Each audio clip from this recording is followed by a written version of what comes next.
Nors Algirdas Mykolas Brazauskas tikėjo tik gydytojais, o visus ekstrasensus vadino šarlatanais, sykį vieno ministro primiktinai kalbėtas ryžosi išbandyti, ką gali ypatingų save vadinantis žmogus. Juokėsmės paskui abudu iš to seanso, kur nustatė jam sėdėdamas, reiškia, tokį pakabuką apie pirštą sukdamas, žiūrėdamas ir sakydamas, reiškia, kad jūs apkabinės čiuptuvais, kubilius, konservatoriai, aš turiu nuimti, aš per kiek tai seansų nuimsiu visus tos, reiškia, blogus tos apkabinimus. Dar pasakė, kad, reiškia, jam reikėtų kokį mėnesį atvažiuoti Turniškės ir visus kampus išvalyti, reiškia, su savo tais burtais ar su kažkuo tai. Kristina Brazauskienė prisimena. Tuomet, kai Algirdo Mykolo Brazausko liga ėmė progresuoti, gydytojai nevyniojo žodžių į vatą ir tiesiai pareiškė – vyras miršta. Gyventi liko vos kelios savaitės. Ir nors buvo skelbiama, kad Brazauską tuo metu lankė ir partijos kolegos, ir netgi didžiausi oponentai, Kristina Brazauskienė jautėsi vieniša. Stebuklų žadėjusi vaistų, ji taip ir nesulaukė. O po vyro mirties pasigėdo ir deramos pagarbos. Ir dar skaudžiausia man buvo, kad, reiškia, po mano vyro mirties, reiškia, kai aš buvau paskelbus, kad gedulingi pietus bus paruošti ir, reiškia, dar mane pradėjo klausinėti, kiek maždaug žmonių, sako, kokiam, jeigu ten visi ateis partiečiai, kurie gerbė, ten draugai, ten, reiškia, ir mokslo draugai, ir giminės, tai sakau, tai visiems sutalpinsim, nes buvo paruošus apie 250 žmonių.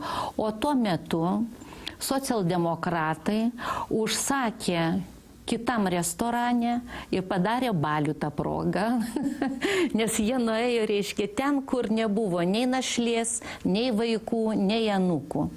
O po to, reiškia, nepatogiai pasijautė, tai jau į vidurį, reiškia, pradėjo po vieną rinktis. Tai argi čia man su jais pakeliui?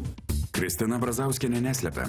Prabėgę metai jai suteikė daug stiprybės. Likusi viena, išduota buvusių bendražygių ir netgi kai kurių šeimos draugų, nesykį persekiota ir kaltinta žurnalistų, ji tikina tapusi kur kas tvirtesnė ir protingesnė. Taigi puolimas prasidėjęs po to, kai Lietuva išgirdo apie Brazauskienės ir Šustausko tandemą, jos neišgąsdino. Kažkam tai netinka, kad aš išėjau į politinę areną.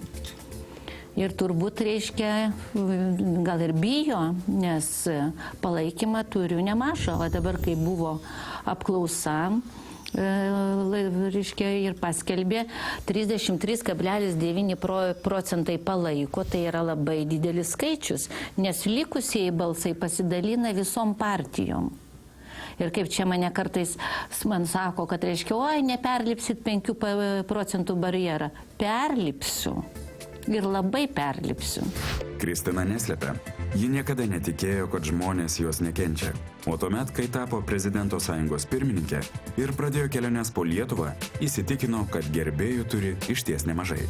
Taigi tiems, kurie jie tiki, našlė žada tęsti ne kieno nors kito, o mirusio vyro Algirdo Mykolo Brazausko darbus ir taip įamžinti prezidento atminimą. Aš žinau, ko jisai siekė, žinau, ko jis nepadarė. Ir aš norėčiau į tai padaryti. Ir tikiu, kad aš padarysiu.